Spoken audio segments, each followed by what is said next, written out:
Bumi Nusantara kita merupakan tempat yang unik, tempat yang penuh dengan misteri, legenda dan cerita-cerita dari peradaban lama. Cerita-cerita yang terus-menerus memberikan nafas bagi kehidupan masyarakat kita, menjadi sebuah tuntunan dalam kehidupan. Kearifan lokal dan penghormatan terhadap alam merupakan hal yang selalu dijadikan petua hidup. Namun perkembangan zaman senantiasa mengikis hal-hal seperti ini dan membuat kita lupa betapa pentingnya kearifan lokal ini. Dan berikut merupakan sebuah cerita mengenai Nusantara yang selalu diliputi oleh legenda dan mitosnya, yakni sejarah tentang Sabdo Palon dan Mbah Petruk. Ketika pertama Islam masuk ke tanah Jawa, tidaklah semulus yang orang sangka. Sebab tanah Jawa sudah ada manusia, juga ada bangsa jin yang menganut kepercayaan kuno. Ada yang menduga mereka adalah penganut Hindu dan Buddha, yakni agama yang pada saat itu berkembang. Namun banyak yang menduga mereka adalah penganut kepercayaan Jawa kuno. Mereka ini dipimpin oleh Sabdo Palon. Karena paham mereka yang berbeda, maka ketika Islam masuk disambut dengan peperangan. Bukan peperangan sembarang perang, namun perang mistis, perang ilmu-ilmu gaib. Sehingga tidak sedikit ulama Islam yang dikirim dari Mesir gugur dalam peperangan mistis tersebut. Dalam wadah kasar mereka tewas karena tersapu gelombang pasang, semacam tsunami dan sebagainya. Perang itu berlanjut dengan banyaknya jatuh korban di kedua belah pihak. Maka diutuslah Syekh Subakir, ulama asal Persia atau Iran yang dikenal ahli ilmu gaib dan bisa melihat bangsa jin. Dengan kedatangan Syekh Subakir, benteng pertahanan Sabdo Palon yang super ketat dapat ditembus, dan banyak bangsa jin atau manusia pengikut Sabdo Palon yang binasa. Melihat keadaan yang tidak menguntungkan itu, Sabdo Palon mengadakan gencatan senjata. Dia mengajak Syekh Subakir berunding dan menghentikan perang. Syekh Subakir menerima ajakan tersebut dengan tangan terbuka, karena dia juga melihat jalan perundingan jauh lebih baik daripada melanjutkan pertempuran yang tidak ada gunanya. Kemudian terjadilah kesepakatan antara Syekh Subakir dengan Sabdo Palon. Isi kesepakatan itu antara lain, Islam boleh berkembang atau disebarkan di tanah Jawa, tetapi tidak boleh dilakukan dengan pemaksaan. Islam harus menghormati dan menghargai budaya, adat istiadat setempat. Islam tidak boleh memaksa orang yang berbeda keyakinan untuk memeluk agama baru tersebut. Dan kalau orang Islam yang memimpin atau jadi pemimpin harus mengayomi semua orang, semua agama dan semua kepercayaan, dan menjunjung tinggi kearifan lokal. Dan sejak saat itu Sabdo Palon bersama pengikutnya termasuk Mbah Petruk Moksa. Mereka hilang dari pandangan umum dan tidak mudah dilihat oleh manusia biasa. Hanya mereka yang memiliki kelebihan dan paham ilmu gaib yang dapat melihatnya. Sebelum menghilang, Sabdo Palon sempat berpesan kepada Syekh Subakir bahwa suatu ketika dia, Sabdo Palon atau pengikutnya Mbah Petruk akan kembali menunjukkan jati dirinya kalau pemimpin negeri ini tidak amanah, tidak mencintai rakyat, hanya berbuat untuk kesenangan dirinya dan kelompoknya saja, sementara membiarkan rakyat dalam kesengsaraan dan penderitaan.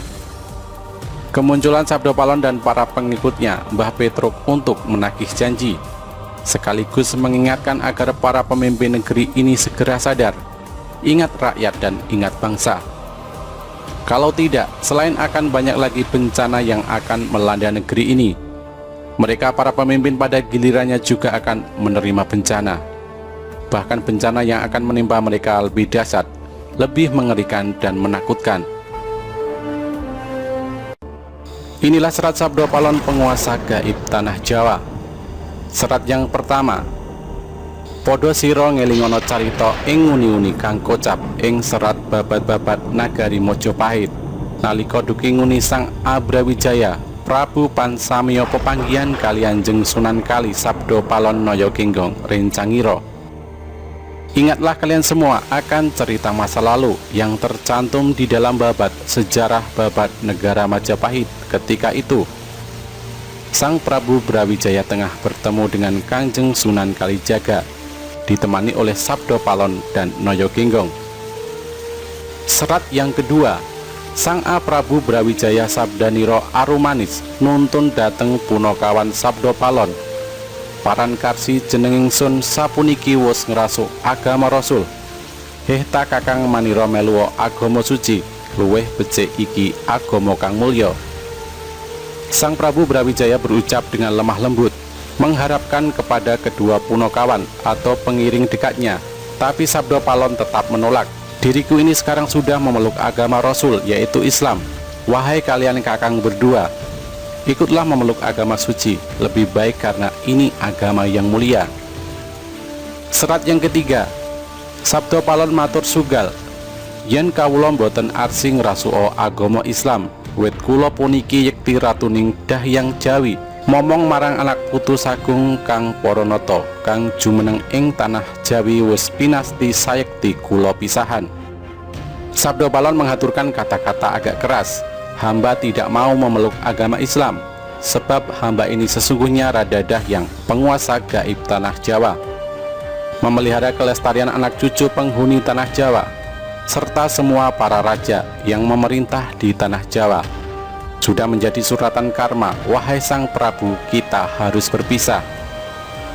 Serat yang keempat, kelawan paduka Sang Nata wangsul maring Sunyaruri, mung kula matur petungna ing benjang. Sakpungkur mami yen wis prapta kang wanci jangkep gangsal atus taun wit ing dinten punika, kula gantos agami Gama Budi kula sebar ing tanah Jawa. Dengan paduka wahai Sang Raja, kembali ke Sunyaruri, alam kosong tapi berisi, alam yang tidak ada tapi ada. Hanya saja saya mengaturkan sebuah pesan agar paduka menghitung. Kelak sepeninggal hamba, apabila sudah datang waktunya, genap 500 tahun mulai hari ini, akan saya ganti agama di Jawa, agama Budi akan saya sebarkan di tanah Jawa. Serat yang kelima, sinten tan purun ngagaya yekti kula rusak samisun sajakaken, putu kula berkasakan rupi-rupi dereng lega, kang ati yen durung lebur atempur, kula damel pratondo-pratondo tembayan mami hardi Merapi yen wis njebluk mili lahar. Siapa saja yang tidak mau memakai akan saya hancurkan. Akan saya berikan kepada cucu saya sebagai tumbal, makhluk halus berwarna-warni. Belum puas hati hamba apabila belum hancur lebur, saya akan membuat pertanda sebagai janji serius saya. Gunung Merapi apabila sudah meletus mengeluarkan lahar. Serat yang keenam, ngidul ngilen Purugiro ngodo banger ingkang warih nggih punika wedal kula wis nyebar agama Budi Merapi. Janji mamai anggegereng jagat satuhu karsanireng. Jawata sadaya gilir gumanti, boten kenging kalamunta kaowahan. Ke arah selatan barat mengalirnya, berbau busuk air laharnya. Itulah waktunya. Sudah mulai menyebarkan agama Budi. Merapi janji saya, menggelegar seluruh jagat, kehendak Tuhan, karena segalanya pasti akan berganti, tidak mungkin untuk dirubah lagi.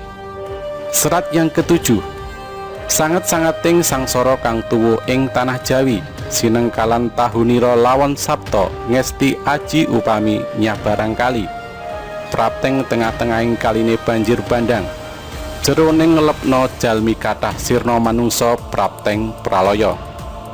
Sangat-sangat sengsara yang hidup di tanah Jawa, perlambang tahun kedatangannya. Seandainya menyeberangi sebuah sungai, ketika masih berada di tengah-tengah, banjir bandang akan datang tiba-tiba. Tinggi air mampu menenggelamkan manusia, banyak manusia sirna karena mati. Sabdo Palon dan Noyogenggong adalah penuntun gaib yang mewujud. Beliau berdua senantiasa hadir mengiringi raja-raja Jawa zaman Hindu-Buddha. Beliau berdua pergi meninggalkan tanah Jawa semenjak keruntuhan Majapahit pada tahun 1400 Saka atau 1478 Masehi, terkenal dengan Surya Sangkala yang sangat populer di Jawa, yaitu Sirna Ilang Kertaning Bumi. Kalimat Kertaning Bumi diambil dari nama asli Prabu Brawijaya Pamungkas, yaitu Raden Kertabumi. Janji kedatangan beliau berdua diucapkan di Belambangan ketika Majapahit hancur diserang oleh pasukan Demak Bintoro. Prabu Brawijaya meloloskan diri ke arah timur, hendak menyeberang ke Pulau Bali, namun masih bertahan sementara di Belambangan atau Banyuwangi sekarang. Raden Patah, pemimpin Demak Bintoro, merasa bangga telah menghancurkan Majapahit yang dia anggap sebagai negara kafir. Serta-merta setelah mendengar kabar berhasil dikuasainya Majapahit oleh tentara Islam, Raden Patah datang dari Demak ingin melihat langsung keadaan Majapahit yang berhasil dihancurkan. Setelah itu, dengan bangga beliau meneruskan perjalanannya ke pesantren Ampel Denta, hendak mengabarkan keberhasilan tersebut. Namun ternyata Nyi Ageng Ampel, istri almarhum Sunan Ampel, malah mempersalahkannya. Nyai Ageng Ampel mengingatkan bahwa dulu semasa Sunan Ampel masih hidup, beliau pernah berpesan bahwasanya jangan sekali-kali murid-murid beliau ikut campur masalah politik atau malah berani merebut kekuasaan Majapahit. Bahkan Nyai Ageng dengan tegas menambahkan, Raden Patah telah berdosa 3 hal. Dosa yang pertama adalah kepada guru, yaitu melanggar wasiat Sunan Ampel. Dosa yang kedua kepada ayah, karena Prabu Brawijaya adalah ayah kandung dari Raden Patah. Dosa yang ketiga adalah kepada raja, karena raja adalah imam, tidak boleh dilawan tanpa alasan yang benar. Sebab selama memerintah, Prabu Brawijaya tidak pernah melarang penyebaran agama Islam, bahkan menghadiahkan tanah Ampel Denta di daerah Surabaya sekarang sebagai tanah otonom, diizinkan untuk dipakai sebagai basis pendidikan agama bagi orang-orang muslim. Dengan sangat menyesal, Raden Patah meminta petunjuk bagaimanakah cara untuk menghapus kesalahannya. Nyai Ageng menyarankan agar kedudukan Prabu Brawijaya Pamungkas sebagai raja harus dikembalikan. Namun yang menjadi masalah adalah kemanakah sang Prabu meloloskan diri. Nyai Ageng memperkirakan sang Prabu pasti menuju ke Pulau Bali. Raden Patah berniat menyusul sendiri, namun dicegah Nyai Ageng Ampel. Karena setelah kejadian penyerangan Majapahit oleh tentara Islam terjadi, maka tidak akan ada satupun orang Islam yang akan dipercayai oleh sang Prabu. Tidak Raden Patah, tidak Nyai Ageng Ampel, tidak pula para wali yang lain yang turut serta membantu penyerangan tersebut. Namun hanya ada 2 wali yang mungkin masih beliau percayai. Pertama Syekh Siti Jenar dan kedua Sunan Kalijaga. Karena kedua wali ini terang-terangan menentang penyerangan pasukan Islam ke Majapahit. Karena hubungan Raden Patah tidak begitu baik dengan Syekh Siti Jenar, maka dia meminta pertolongan Sunan Kalijaga untuk melacak keberadaan Ramandanya. Dan jika ditemukan, dimohon dengan segala hormat untuk kembali ke Trowulan, ibu kota Majapahit, untuk dikukuhkan lagi sebagai raja. Sunan Kalijaga bersedia membantu. Ditemani beberapa santri, beliau langsung melakukan pencarian ke arah timur. Dan ternyata benar, di Belambangan banyak umbul-umbul pasukan Majapahit serta para prajurit Majapahit yang siap tempur berkumpul di sana. Dan benar pula Prabu Brawijaya masih ada di sana, belum menyeberang ke Pulau Bali. Agak kesulitan, Sunan Kalijaga memohon bertemu dengan sang Prabu. Namun karena sang Prabu tahu betul Sunan Kalijaga yang seringkali beliau panggil Syahid itu menurut pasukan sandi atau intelijen Majapahit, Sunan Kalijaga bersama pengikutnya sama sekali tidak ikut dalam penyerangan ke Majapahit. Maka Sunan Kalijaga dipersilahkan menghadap walau dengan kawalan ketat. Disinilah dialog Serat Sabdo Palon terjadi. Sang Prabu Brawijaya ditemani Sabdo Palon dan Noyo Kinggong dihadap oleh Sunan Kalijaga beserta sesepuh Majapahit yang kebetulan bersama-sama sang Prabu hendak menuju ke Pulau Bali. Menyusul beberapa masyarakat Jawa lainnya yang lebih dahulu melarikan diri ke sana. Mendengar penuturan Sunan Kalijaga, sang Prabu luruh hatinya, karena sejatinya sang Prabu kini tengah menggalang kekuatan besar untuk merebut kembali tahta dari tentara Islam. Tidak bisa dibayangkan apabila itu terjadi, karena pendukung sang Prabu Brawijaya masih banyak tersebar di seluruh Nusantara. Pertumpahan darah yang lebih besar pasti akan terjadi. Putra-putra Prabu Brawijaya masih banyak yang berkuasa dan mempunyai kekuatan tentara yang besar, seperti Adipati Handayaningrat IV di Pengging, Lembu Peteng di Madura, Bondan Kejawen ditaruh, dan masih banyak lagi. Sunan Kalijaga meminta agar pertikaian dihentikan, dan sudilah kiranya Sang Prabu kembali memegang tampuk pemerintahan. Prabu Brawijaya menolak, karena jikalau itu terjadi, maka beliau akan merasa terhina oleh putra selirnya sendiri, Raden Patah, yang lahir dari putri Cina Engkian dan dibesarkan di Palembang dalam asuhan Adipati Arya Damar atau Swan Liong. Bagaimana tidak, seorang ayah harus menerima tahta dari anaknya sendiri. Memalukan. Ketika perundingan menemui jalan buntu, maka Sunan Kalijaga mengusulkan agar beliau dengan kebesaran jiwa mau memeluk Islam. Dengan demikian, seluruh pendukung beliau pasti akan meninggalkan beliau satu persatu, dan pertumpahan darah yang lebih besar lagi akan terhindar. Mendengar akan hal itu, Prabu Brawijaya tercenung. Untuk menghindari peperangan lebih besar, setidaknya usulan Sunan Kalijaga memang masuk akal. Demi perdamaian, Sang Prabu mengesampingkan egonya, maka penuh dengan kebesaran hati, beliau menyatakan masuk Islam. Terkejut seluruh yang hadir, termasuk Sabdo Palon dan Noyo Ginggong, hingga terlontarlah sebuah janji seperti tercantum pada serat Sabdo Palon di atas. Sepeninggal Sabdo Palon dan Noyo Ginggong, Sang Prabu pun bersedia kembali ke Trowulan, namun bukan hendak kembali menduduki tahta, akan tetapi mendamaikan seluruh kerabat Majapahit agar merelakan tahta dipegang oleh Raden Patah. Dalam perjalanan pulang inilah Sunan Kalijaga meminta bukti ketulusan Sang Prabu dalam memeluk Islam. Sunan Kalijaga memohon untuk memotong rambut panjang Sang Prabu dengan sebilah keris. Setelah diizinkan, Sunan Kalijaga memotong rambut beliau, tapi ternyata tidak satu helai pun terpotong. Sekali lagi Sunan Kalijaga meminta keikhlasan Sang Prabu memeluk Islam, dan sekali lagi Sunan Kalijaga memotong rambut beliau. Kali ini terpotong sudah. Namun Sunan Kalijaga belum puas. Menjelang berangkat kembali ke Trowulan, Sunan Kalijaga mengambil air comberan yang berbau tidak sedap, dimasukkan ke dalam sebilah bambu. Di hadapan Sang Prabu, beliau menyatakan bahwasanya apabila air comberan ini sesampainya di Trowulan, airnya berubah tidak berbau busuk. Nyata sudah Sang Prabu telah lahir batin masuk Islam.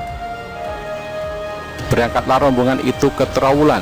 Sesampainya di Trowulan disambut dengan sukacita oleh masyarakat Trowulan. Air dalam bilah bambu dicurahkan oleh Sunan Kalijaga, dan ternyata bau busuknya hilang, bahkan airnya berubah jernih. Untuk mengingat kejadian itu, Belambangan diubah namanya menjadi Banyuwangi hingga sekarang. Tidak berapa lama di Trowulan, Sang Prabu jatuh sakit. Putra-putranya datang berkumpul.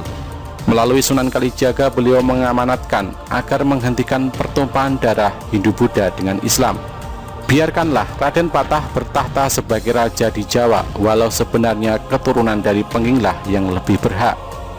Menjelang akhir hayat beliau berpesan agar di atas pusara makam beliau jangan diberi tanda bahwasanya beliau adalah Prabu Brawijaya, Raja Majapahit terakhir. Namun tandailah dengan nama Putri Campa Anarawati, permaisuri beliau, sebab beliau merasa diperhinakan sebagaimana wanita oleh putranya sendiri. Dan penghinaan itu didukung oleh permaisurinya sendiri, Dewi Anarawati, Putri Campa yang beragama Islam. Dewi Anarawati inilah bibi dari Sunan Ampel. Dewi Anarawatilah yang menyarankan agar Sang Prabu memberikan Ampel Deta kepada Sunan Ampel untuk didirikan sebuah pesantren Islam. Maka jangan heran apabila di Trowulan tidak diketemukan makam Prabu Brawijaya, melainkan Putri Campa. Padahal makam Putri Campa yang asli berada di Gresik. Begitu Majapahit diserang pasukan Islam, beliau diungsikan ke Gresik hingga beliau wafat.